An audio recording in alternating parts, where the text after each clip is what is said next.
Alrighty then, I finished grinding all of that and smoothing it up as much as I'm going to do.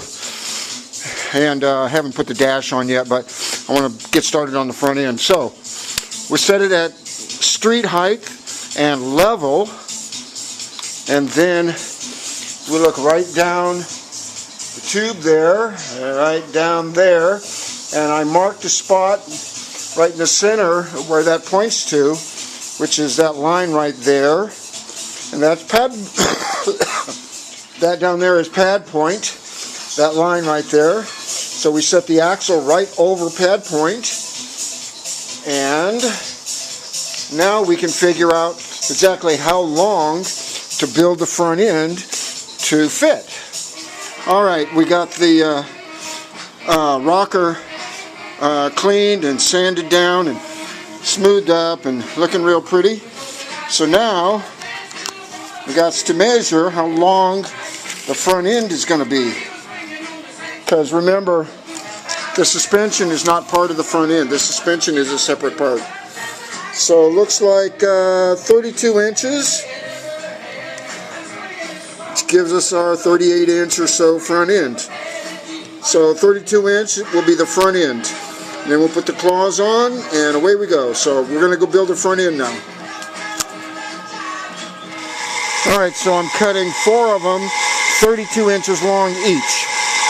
Alright, now I have squared everything up and made sure that they are parallel or right over the other ones. And tack these up. You got to just tack a little bit and check your square.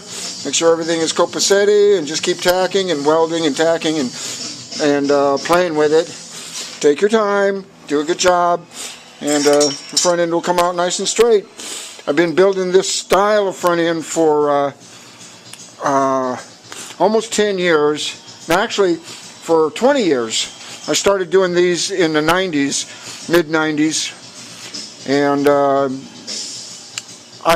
every one of them has come out nice and straight. Goes straight down the road. The old school style, which is a different technique of putting them together, always had problems in making them straight or getting them to go straight down the road. And we always had to correct for that and put in washers and stuff. We don't have to really do that anymore, so this is the way to go. Okay, I got everything set in position and held in place with the magnets. Everything is square. It's the same width here as it is here, inside width, and it's all in position. Everything is square, and it takes a little while. You got to play with it and mess with it a little while. This is my front end jig. That's it. There's just 2 of them, and the holes were drilled together, so they're exactly the same distance from here to here. And I use this distance because of the length of the head. The head fits right there. This is the appropriate length for the heads that I use, which are 7-inch heads. And all my front ends are 7 inches outside to outside, or whatever they are. They just got to be the same. So it's the same here and here, and the same there, so that everything is square. And now I'm going to tack it up real quick, and then we'll be able to put the bottom. This is actually the top of the front end. Put it on first because it's straight, and then you do the bottom because it's got the curve to it. We'll heat it up and curve it right there. So do the top first, and then put the top or the bottom on it. So the next part is to heat this up and bend these down until they join there, and then the front end will be created. All right, I have got it tacked and then welded.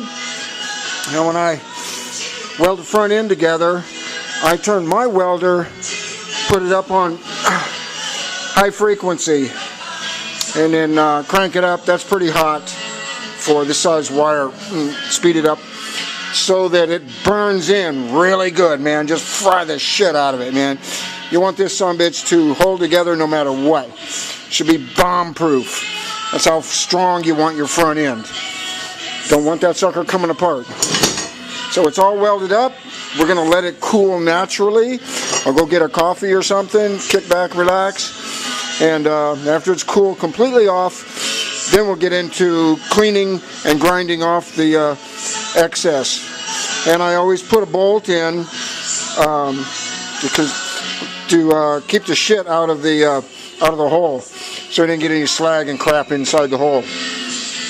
So, front end is built. Okay, while the front end is cooling off over there, I went ahead and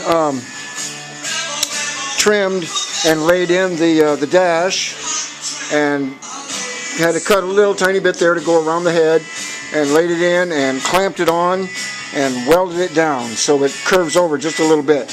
Then we'll grind that off smooth, and that'll be done. And that, I think, is all the sheet metal work we got to do to this whole scooter for this rebuild.